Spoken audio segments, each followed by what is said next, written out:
What's up, guys? Welcome to another episode of the Athletes and Assets podcast with your host, Noah Lack. We just wrapped up a really fun conversation with NFL Hall of Famer Brian Urlacher. Of course, we chat a little business, but Brian was really honest about the financial mistakes he made as a player and what he's learned since. If you're watching on YouTube, please like, subscribe, and or comment. The same thing goes with Spotify so we can keep having amazing guests on our show. All right, let's get right into it. Let's get the small talk here. Like, obviously, we'll chat a little business, right? Yeah. But we're here in Phoenix, yes, and huge golf city. You golf all the time. Yep. Obviously, a lot of people think that if you golf well, it helps with business and networking, sort of moving up the ranks.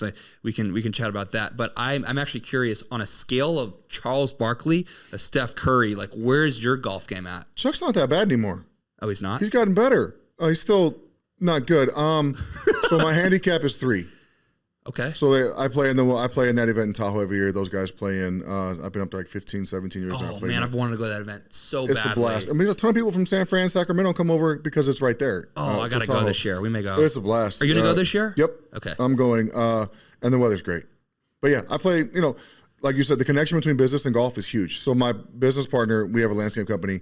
Every once in a while, we'll take people out to play golf, just to interaction, get to know them, hang out with them. Some of our bigger accounts. But it's fun. It's a great way to spend 4 hours with somebody and not spend, what I'm saying? You're playing golf, so you're not really paying attention to what's going on all the time. You're not talking about business. You're having fun. Yeah. Doing other things as well, which I enjoy. You ever had a golf partner that was so bad, though, that it affected business, outside of No, I mean, of course. Not everyone. Golf's hard. I know this much. Some days I have some bad days, more bad days than good, I'll say that. But it's just so fun. At least you're out. The weather here is great. At least you're outside playing golf and you're doing something. It's hard for me to be in a bad mood on the golf course unless I'm playing bad. Then I don't care how anybody else plays. If I'm playing bad, that does affect my attitude. How do you usually play? What are your rules? What are the Urlacher rules? Rules? Like scramble or golf? Okay. Play golf. Play your ball. So I'll play in scrambles if it's say they're having a charity event. I just played one last week on Monday in Florida, Toronto Towers. What a great charity they do. But yeah, play golf. We play golf. Play your own ball. Play it by the rules. Play it as it lies. No touching your ball. No touching. No nothing like that. You play it where it lies. And then we do some gambling. We have our daily games. I play probably 4 days a week. So we have our daily games. We play for a little bit of bread. So it's fun. It's fun. That's fun. That's the only way I can compete now. Yeah. Competition wise, that's the only way I can actually compete. If there's money on the line, athletic wise or anything like that, because I'm not going to run. Yeah. I'm not. On my mountain bike as well. There's an app I go on there and compete with other people, but that's the only way I get competition these days. Yeah, for sure. Do a lot of the business moguls around the Phoenix area? Has anyone caught wind of your gambling golf games? Or hey, let me in. Let me get a piece of the action. It's nothing. They're not that type of game. I mean, most of the guys I play with are guys in my club, and we have a daily game that we jump in and play. But there are some other games a little bit further north that you can get in that have some bigger dollar amounts, but I don't think there's a reason they're good businessmen. They don't gamble like that. Right. That's why they're smart business guys. They don't get in those games unless maybe they have an edge. Well, speaking of golf clubs, I heard there was a club out here where to skip this incredible wait list where you have to pay over $100K to be a member, you have to buy property on the country club. I forgot which country club. Yeah, there's a lot. I think there's more than one that you have to buy property to be a member at the place, and then you get to buy your membership on top of buying the property. Yeah, that's not included in your fee of buying the place, of course. Yeah. That happens a lot in Florida. We have a place in Naples as well. It's the same way. You get to buy your place, then you get to buy your membership. Yeah, 100%. I mean, I haven't played golf too much, so I can't speak on any experience of learning or getting mentored on the course, but I appreciate what you were mentioning earlier about your journey in business or in sometimes lack of guidance sometimes. Yeah. And I would love to sort of dive into that. I mean, you mentioned you may have had a couple financial advisors. How did that, can you sort of walk me through your experience in that regard? I get drafted at 21. Yeah. Zero money. I get drafted at 21, first round pick, number 9 in the first round by the Bears. And then my signing bonus was, I think, $7.5 million. So $7.5 million, not right then. I think I got 5, and then 2.5 came later. But the contracts were so much smaller back then than they are now. They're much bigger now. But so you get $5 million, a check right away, and you're like, where do I do this? And so you hire an investment guy. So I guess I just gave it all to him, and I was like, I like to be conservative. I like to save this, blah, blah, blah. You have money when I retire. I lose $500,000 in the first 6 months in the market. There's 2001 in there. Stock market or? I don't know. That's the problem. I don't know. He's like, well, we were. You know what market it was? Some market. Yeah, I'm assuming stock market or bond, whatever. He goes, we were a little aggressive with some investments, and you end up losing $500,000. I'm like, that's not okay. So moved on from him. Got another guy. Probably, I was with them for a while. They were bill pay people as well. So with NFLs, and they pay your bills and they do your taxes and they manage your money for you as well. There's a lot of firms that do that. Then what I found out was if you have two guys doing that, they can watch each other.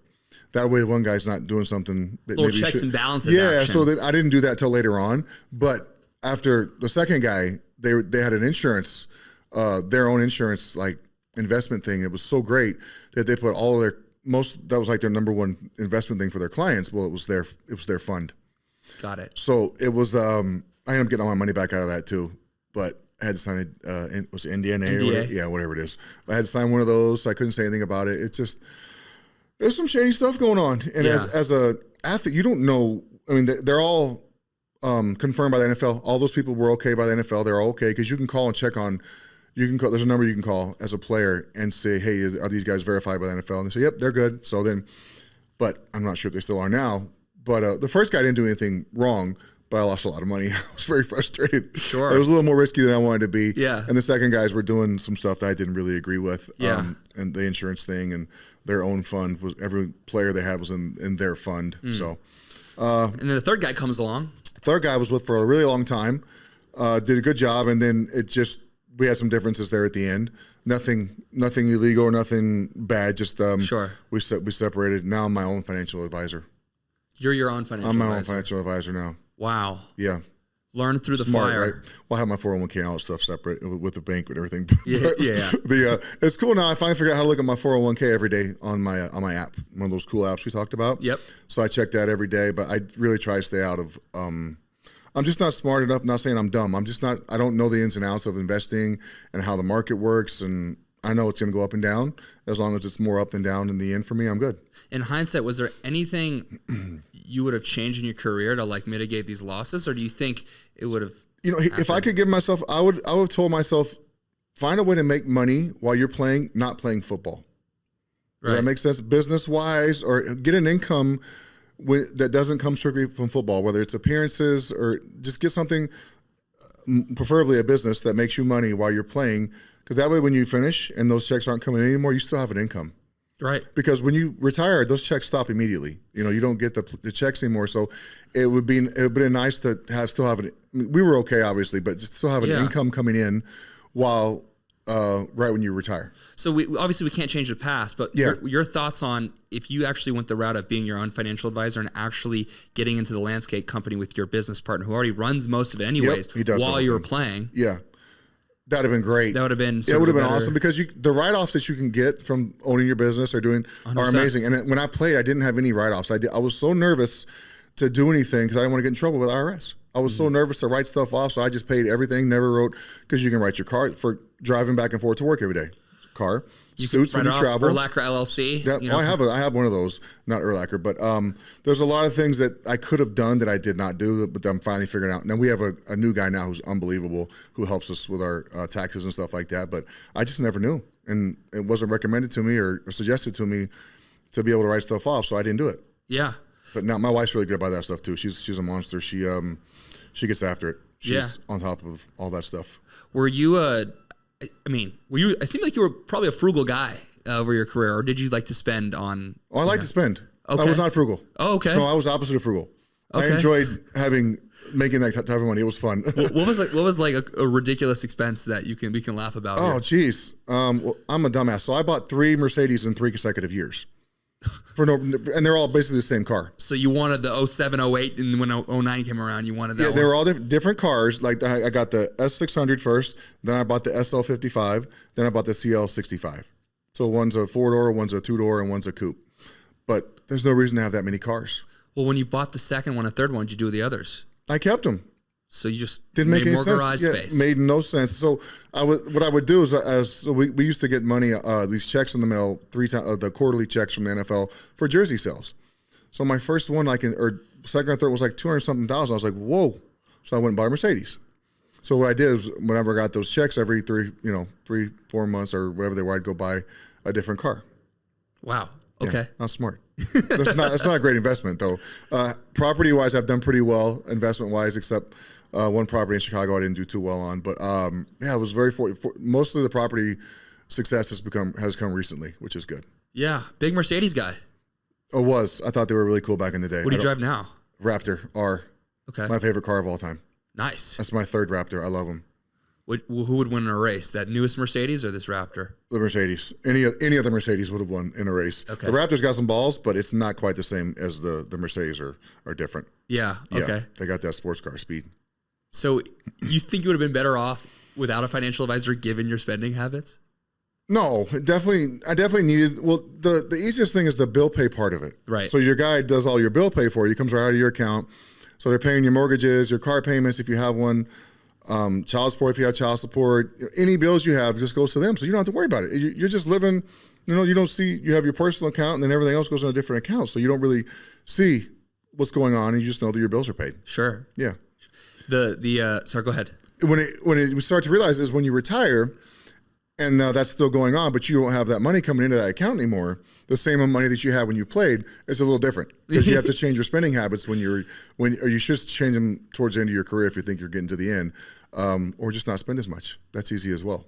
Well, you mentioned that. I mean, the landscape company, right? I'd love to go. What's it called, by the way? It's called Terra Verde Landscape.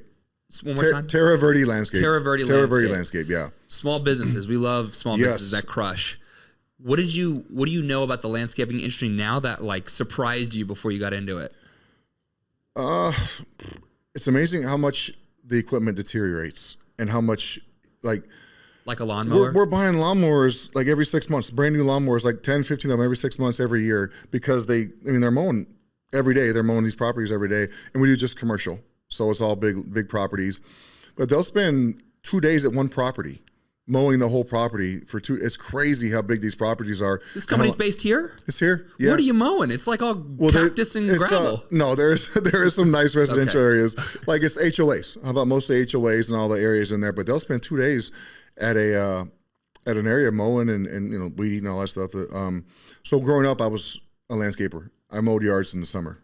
I pushed my lawnmower around town, and I haven't done yet. I have not mowed any yards since we bought the landscape company. I'll say that. No one else's yard, but it's just amazing how much the equipment deteriorates and how quickly you go through it. Do you have to pay the landscaping company when they mow your lawn, or do you get the company discount? They actually come over every Tuesday morning. Okay. We get them. They come over and mow my yard. So I'm fortunate enough I don't have to do it anymore. But do you pay them, or is it like the owner discount? What do you get? It's the owner discount. Okay. They get paid. They get paid. Don't worry, they get paid. Yeah. But it's just not for doing that. They're on hourly wage, so they're good. Sure. Yeah, they're getting paid though. How many employees do you have? I think we're around 70 or 75 right now. Oh, wow. I think when we bought it, there was 30, and it just every year it just gets bigger and bigger. It's right good. On. Yeah, the tons of properties now. Brandon just keeps expanding, which is good. What is the hardest part about running the business? You think? I don't run the business. The hardest part is just, or from what you've seen. So for him, he's busy. Man, he's always busy. He's got 4 kids as well. Yeah. So he's a coach. He's coaching them. He's going to work. I just don't the financial part of it. There's all these programs you put in your computers, right? Because they do all the financials.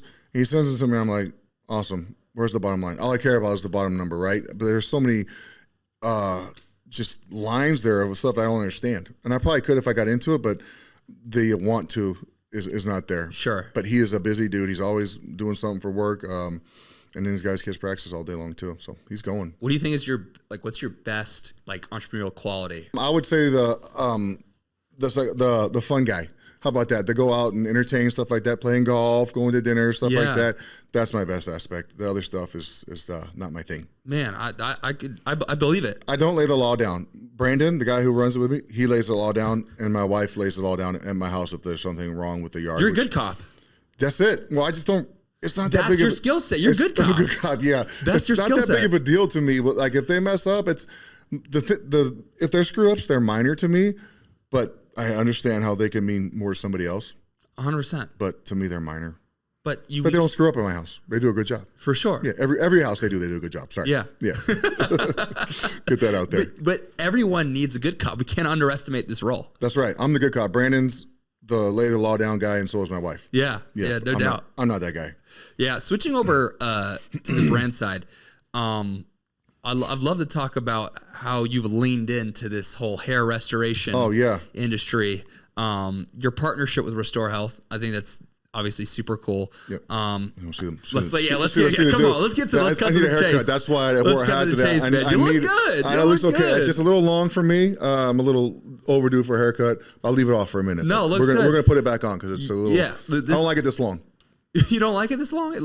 Well, my neck gets furry. So I've been bald, or I was bald for 20 years, 15 years. So anything a little long bugs me. Okay. But I do enjoy having hair. Was it an automatic yes when the brand approached you? No, it wasn't. So I'd always heard about these procedures where you have a big scar on the back of your head. I don't know how you're young, so you may not know how far that goes back. But there's a new method, the FUE method, where they take one hair at a time from where you have a lot of hair and put it where you don't have hair. I'll take my hat off again. So I was bald, basically bald from. If you're watching on Spotify, I would tune into the video portion of this, but go ahead, Brian.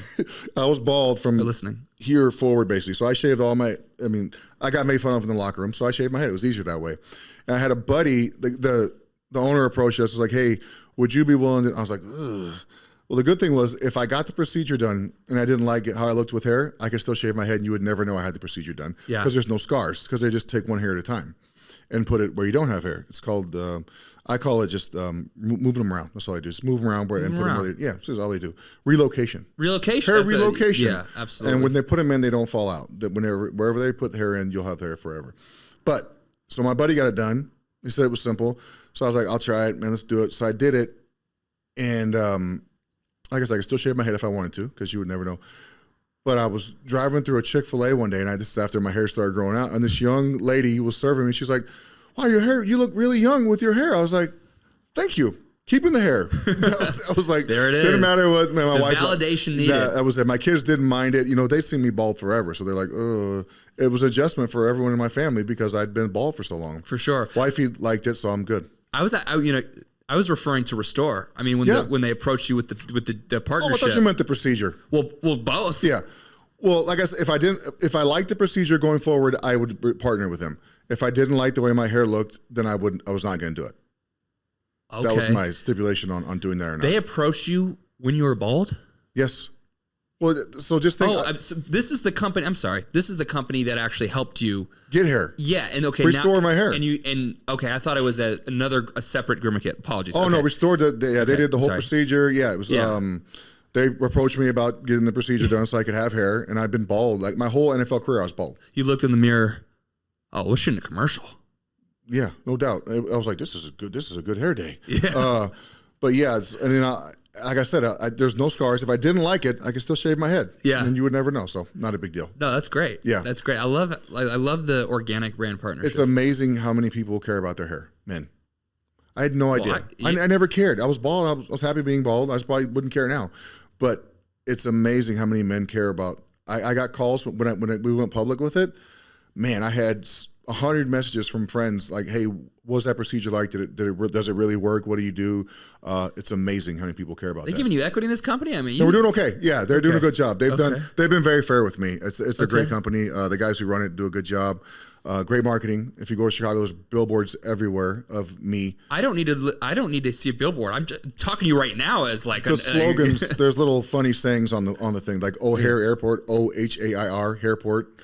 Instead of O'Hare, HARE. So yeah, they've done a lot of different things. American Hairlines. There's some funny ones around the airport there, but it's been 10 years now. It's getting old. Nice, yeah. I get pictures all the time. People. They have a billboard in Harristown, Pennsylvania. No, we haven't expanded out there yet. So we got to get out a little bit further east, I guess. Welcome to Harristown. See, there you go. You can make up some new ones here. Hey, let's do it. I'll have him watch this so he knows what to do from here going forward. Yeah, that's great. That's great. Tom Brady bought into a really large sports memorabilia company and became a co-owner of it. And I sort of made the comment of I was like, does anyone still trade sports cards? Is that like a big industry anymore? And the comments I got afterwards was like, dude, the hobby, bro. Up. They call it the hobby, right? Yeah. Trading cards. Ludex. So Ludex and I partnered up. It's been 4 years now, I think, maybe 5. They're unbelievable. The app they built to scan your trading cards. And, you know, I had a bunch of cards when I was growing up, but I never knew how much they were worth. Yeah. So you can scan your card on this app and it tells you how much it's worth. Well, they don't know the condition, but a card in a certain condition, that would be the worth. And then you can trade in there, you can sell in there in the app, you can do all kinds of things on the app. It's pretty awesome. There's more than that to it, but yeah. they've done a really good job. And for context, Brian, you are an investor and partner as well, and spokesman, I guess is what you call it, yeah. In Ludex, it's technology that it's able to verify the value of sports trading cards using AI. I guess. Okay. Using the app. Using the app. Yeah, okay. Get the app, and you can go on there. People are always like, "Hey, I have this card." I go, "Well, get the app, see scan the it, value, and it'll tell you. It'll give you in like 2 or 3 seconds. It'll tell you what the card's worth." Like I said, I can't tell the condition, but it's amazing how far they've come with that. But that is a big industry, huge industry. Were you mad, surprised, or happy when you found out the value of one of your sports cards for the first time? Surprised.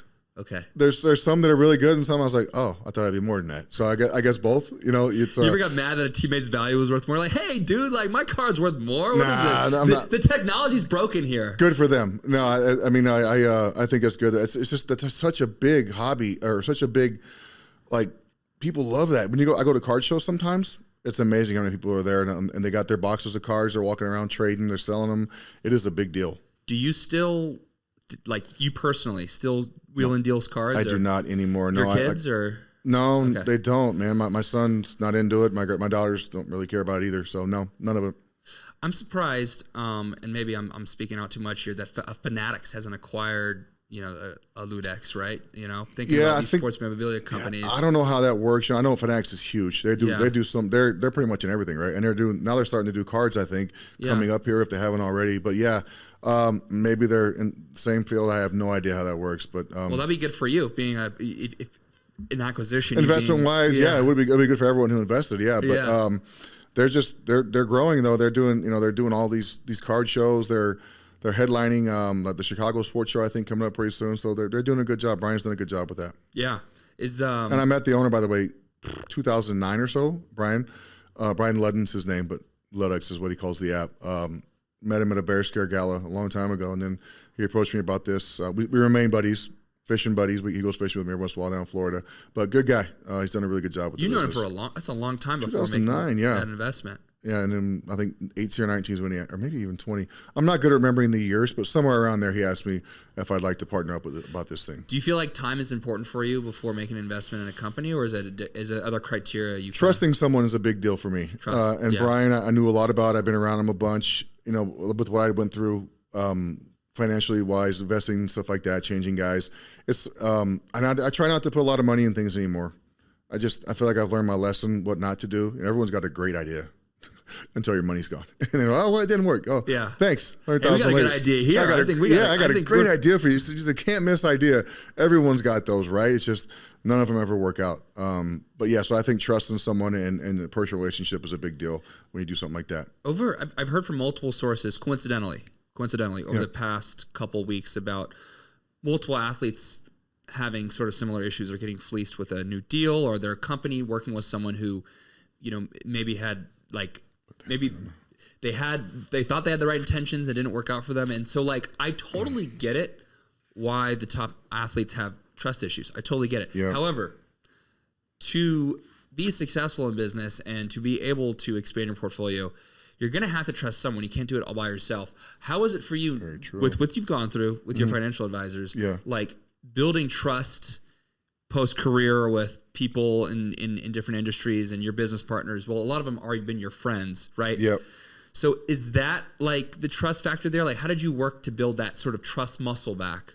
So for me at this point going forward, I don't really need any new investments. That's the way I look at it. You know, I've done decent enough to where I don't need to make any new investments. Don't need to, you know, audit anybody, nothing like that. I can make my own decisions. If I want to dabble in something, I can.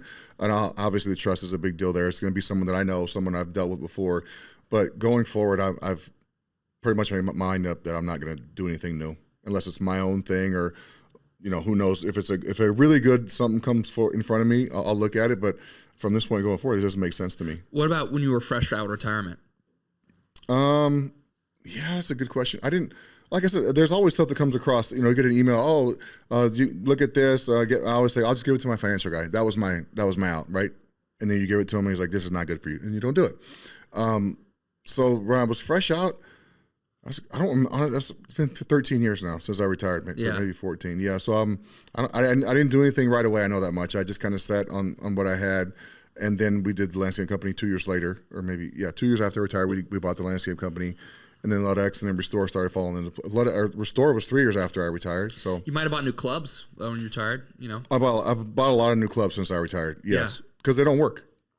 It's not me, it's the clubs. Right. Yeah, it's not my fault. It's the stinking club's fault. Are there guys and entrepreneurs that you sort of idolize for what they've done or try to take notes from them at least? You know how I think's done a great job with his brand and what he's done and really tried to go forward in the entrepreneurial stuff? Yeah. Larry Fitzgerald is a smart human being. He really puts like time into, he wants to get better at doing stuff, investments, business-wise. I'm not sure exactly what he does, but he has a lot of things going on, and he wants to know about it. He wants to get into it. He's interested in it. See, I'm not as interested in it as he is, and maybe that's my downfall. Maybe I should be more interested, but I really don't. I'd rather play golf and do other things. My kids are still young, so I like to hang out with them. But Larry is really good about that stuff, and he does a lot of charity work as well. Yeah. Have you sort of chatted with Fitz at all about sort of like what he does, or like why he does what he does, or why he's so driven? I think it's an interest of his, and I think once he started having some success doing it, he wanted to do it more and more. I think he's done pretty well in that aspect of it. I'm not sure how. I don't know the numbers like that, but I know most of the stuff he does, he's pretty successful with. He works his butt off. Yeah, he does. I've heard. Good dude. So many people. One of the best guys you're going to meet, and he busts his butt when it comes to doing stuff like that. Yeah, no doubt. And he's smart. Helps. Yeah, for sure. You know who I also like, who you were talking with a couple years ago with Will Compton, Bustin' with the Boys. Bustin' with the Boys. Those dudes are great. Those guys are They're awesome. good, man. They've come a long way with their podcast as well. Yeah. They're big time now. When did I go on there? That had to be 2 or 3 years ago as well. I watched a bit of that. That was LUTX. Awesome. We were talking about LUTX when I went on there, and their beat up old bus. Yeah. That thing is bad. Like, not good. Bad. There's like 5 guys in there. It's small, and it's not a nice bus. Well, is that part of their appeal though? I think it's awesome. Yeah, I think they may have upgraded since I was on there, but they've blown up, man. Especially the last few years. I appreciate you chatting about your sweet tooth though, because I love those white donuts. Yes, and the chocolate ones. Yeah, it's so addicting. I'm the worst, man. I've gotten better, but I've gotten into now is chocolate covered almonds, milk chocolate, because they're healthy, right? Yeah, because they're almonds. But there's milk chocolate on there, so you get a little bit of both, right? You get healthy, and you get the milk chocolate. You're rewarding yourself. Dude, I'm so bad. I just love candy and sweets and donuts. There's a place here locally called Bosa Donuts. If you're here for a couple of days, go get some. I wish I could grab some before I go to the airport. That would. You probably. I guarantee there's one on the way to the airport. 100%. They're everywhere here. They're all over the place. It's not named after Joey Bosa. Not after Joey Bosa. Okay. No. Or Nick Bosa, no, neither. Okay. It's just straight up Bosa Donuts. Leave those guys out. You know me, I'm always trying to find the athletes. The San Fran thing, companies. You know what I mean? I'm scouting. Those guys are badasses, by the way. Yeah, both of them. Oof, monsters. They're beasts. Yes, they're beasts. Do you, for your children, is there anything in particular you want them to sort of pick up along your financial journey that maybe they can alleviate when they're older? Financially, they don't know a lot about what's going on. They know that they've had a pretty good life. How about that? They've done pretty well. They're all smart. My oldest daughter's in law school. She's got 1 year left of law school. My middle daughter, she went to college for 2 months. She retired. Now she's a DJ in Kansas. So she went to KU for a couple of months and didn't like the school part of it. So now she's DJing, which is great. It's awesome. It's fun. She's great at it. And she loves it. And my son plays football at Notre Dame. So he's going to the business school at ND to what type of business, we're not sure yet. But they're all going to do their own thing. I'm not sure financially what they'll pick up from me or investment-wise. We don't talk about the stuff like that. They're all, my oldest daughter wanted to be a vet. She wanted to be a lawyer. She wanted to be a doctor. Yeah. I said, you're going to be in school till you're 40, Pamela. Since she finally just chose to be a lawyer. So that's good. She just picked one of them. So she'll be in school until she's 30. She's 20. Well, she'll be done next. She'll be 26 when she's done. Oh, no, 25. Perfect. Geez, so she's 24. She'll be 25 when she graduates. I'll tell you what. I've run into a lot of people from the Mendoza School of Business at Notre Dame. Is that where? That's what it's called. She goes to Marquette. My son. Right. No, I'm talking about your son. Mendoza's the man. Yes. I'm telling you, I meet so many people from Notre Dame. We always like especially in business and tech. We always talk about like huge, like Stanford or like the Ivies. Yeah. But there's been so much free Notre Dame promo on this podcast. They should at this point. And Indy is a big deal. That network of people that you get from going to school there, and the opportunities you're going to have if you graduate from there and going forward, it's a big deal. A lot of those guys are successful. Like, there's guys that played in the NFL who played 3 or 4 years, and then they go back and they work for their college roommate because their college roommate was not a football player, but he's now the CEO of this company. So they go back and they work for them. It's just the network is huge. Smart dudes. The guys I played with from ND are different people in a good way. Shout out to my guy Amir Carlisle. I think helps with player development. Amir. Do you know Amir? My son likes that dude a lot. Amir was on the show. Was he really? Friend. Yeah. He played in the NFL for 2 or 3, or maybe more than that. But good guy. Whenever he spoke to the parents last year for a little bit. And smart guy. But my son's a big fan of his. Yeah. Sheldon Day as well, who's not at Notre Dame, but played I know who that Notre is. Dame. Yep. Yeah. Jeez. Yeah. There's a lot. You can go. There's a bunch of guys who played there have done very well. Justin Tuck now is, I think. He's at Goldman Sachs. He goes to Goldman Sachs. He's worked his way up there pretty high in their corporation as well. Yeah, we've tried for Justin as well. Yeah. Those guys are different from ND. Like I said, the network and the drive they have to be in the industry is a big deal. Yeah, 100%. Well, that will change when New Mexico tries to pitch you to be the assistant general manager of NIL, and then you can put some business things in place. There's a job title I want to have right there. The assistant manager for NIL. That'd be a good one for me, right? You would you actually like? No way. It'd be horrible. Can you imagine? You don't like NIL. Being an NIL or the GM for NIL at college? How stressful that would be, especially at our school. We don't have a ton of NIL money, so you're competing against all these schools. They have a ton of money. The biggest payrolls: Ohio State, Texas, all the SEC schools. No, these payrolls are huge. Yeah, and we have a couple $1 million to spend, for 4 years. Yeah, maybe. And no disrespect to New Mexico, I'm sure it's a great school. It is a great school, but it's awesome. That feels like a nightmare trying to compete against Power 5 schools. The playing field is not level. That's for damn sure. But that's just. But we have got some good players because of the transfer portal, because they go to a school and they don't play as much as they want to play, but they got their NIL money from them. So now they've made a little money so they can come play for a little bit less for maybe someone like us, but they want to play and go to the next level.